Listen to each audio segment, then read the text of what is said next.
이철수 의원의 탈당, 창당, 그간의 행보에 대해서는 총평을 하면 어떻습니까? 예, 본인이 나름대로 문제의식과 의지를 가지고 시작한 일이고, 또 국민들도 초기에는 많이 이렇게 기대와 호응을 보여줬던 것 같고요. 이번에 보니까 본인이 마지막 실험이다, 마지막 도전이다, 어저께 이제 창당대에서 그렇게 말씀하셨는데 굉장히 공감이 많이 되고요. 아니, 그러니까, 뭔가 고난도에 짙은 것 같아요. 예. 어떻게 이렇게 먹일 수가 있지? 아니, 그러니까 그 말은 이제 본인으로 다 건다고 그랬잖아요. 그러니까 되든가 안 되든가, 이게 안 되면 또 어떻게 하고 이러지는 않겠다는 뜻이기도 하고, 또 되길 바라고 이제 된다는 뜻이니까 양당 간에 하여튼 그거는 제가 볼 때는 마지막일 것 같다. 이렇게 생각합니다. 아니, 좀 말씀하신 그대로 이제 공감한다, 이런 것이죠.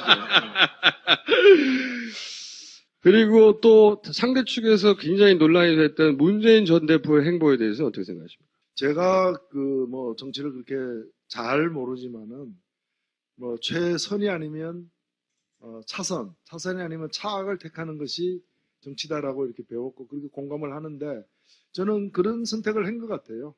그게 최선은 아닐지 몰라도 할 수 있는 차선 내지 혹은 더 나쁜 것을 피했다는 점에서의 차악의 선택이진 않았는가.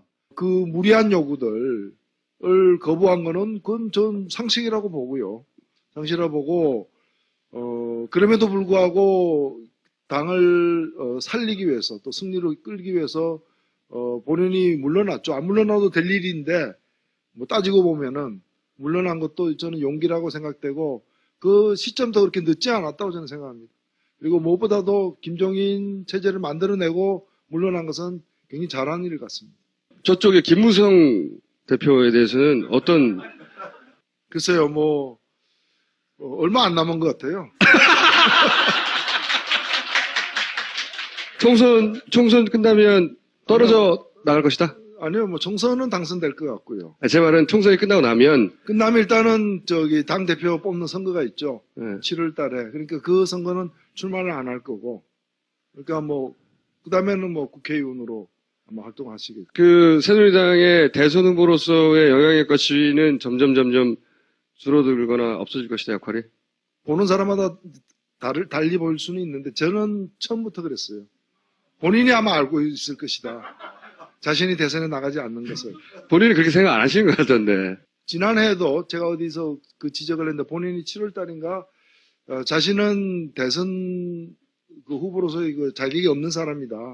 그런 얘기를 한 적이 있어요. 그렇지만 국민이 원하기 때문에 할 수 없이 나왔다 이거 아닌가요? 별로 원하지 않습니다. 반기문 총장 지금 거론되잖아요.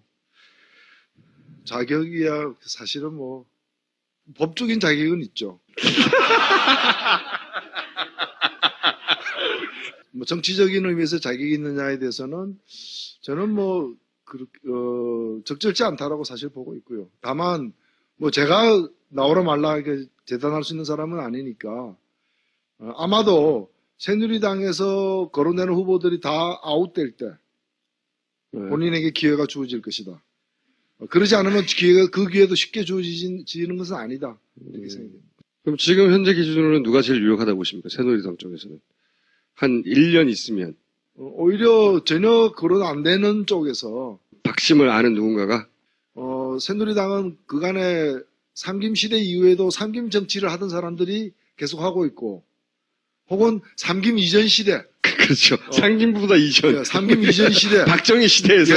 아직도 지금 등장해서 하고 있잖아요. 네.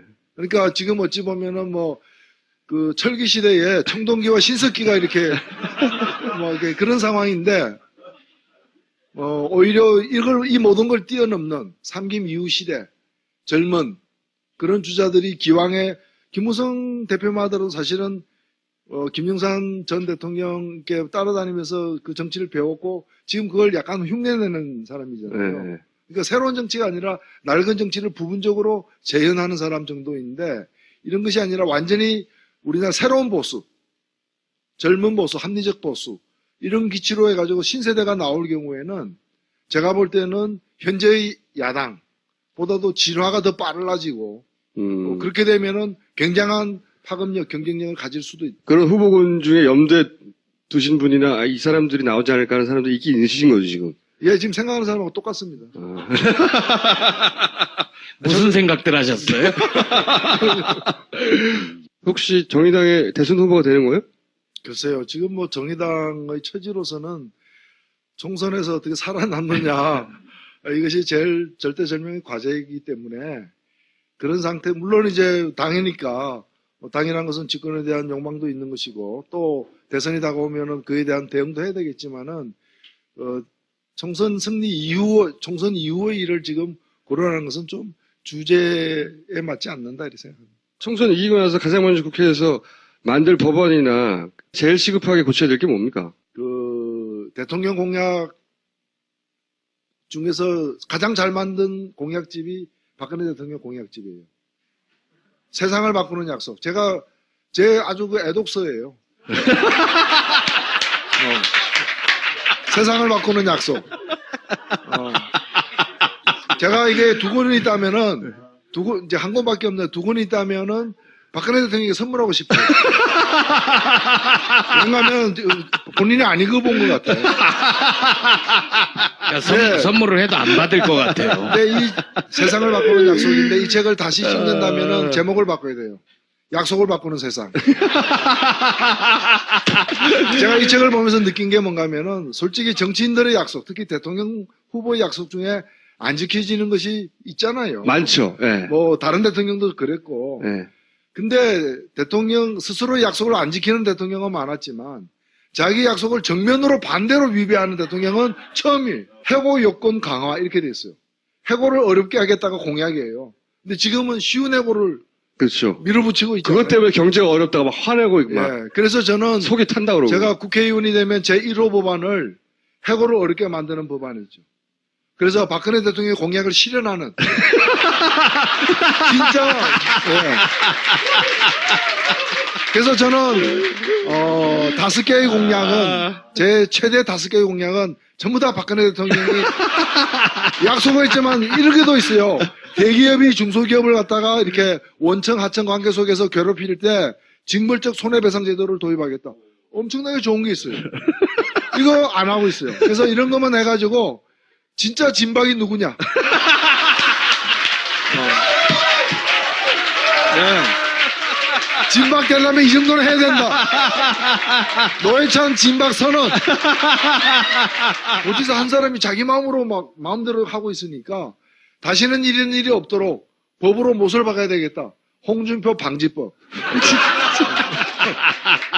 누리과정도 사실 본인의 공약을 정면으로 뒤집은 거거든요. 안 하는 게 아니라. 근데 이게 언론 보도가 문제인 게 복잡한 문제가 아니거든요. 근데 굉장히 어렵게 보도해요. 그래서 뭐가 문제인지, 이게 교육청이 잘못한 건지. 정치바라는 데 가면 아주 상세하고 쉽게 설명해. 간단히 설명 좀 해주세요. 예, 누리과정은 일종의 그 사기입니다. 사기. 뭐냐면은 내가 밥 살게. 네. 오케이 해서 가서 밥 먹었어요. 네가 돈 내. 그래서 왜 공약을 안 지키냐니까 밥 샀잖아. 밥 샀잖아. 근데 왜 돈을 네가 내? 내가 언제 돈 낸다고 해서 밥 산다 했지. 근데 이게 원래 안 됐는데 법을 바꿔버렸어, 작년에. 근데 유시민 작가 그 양반 요새 그 방송에도 많이 나오고 좀 뜨고 있어요. 그 양반 정치 다시 안 한답니까? 저는 정치인의 말은 안 믿습니다.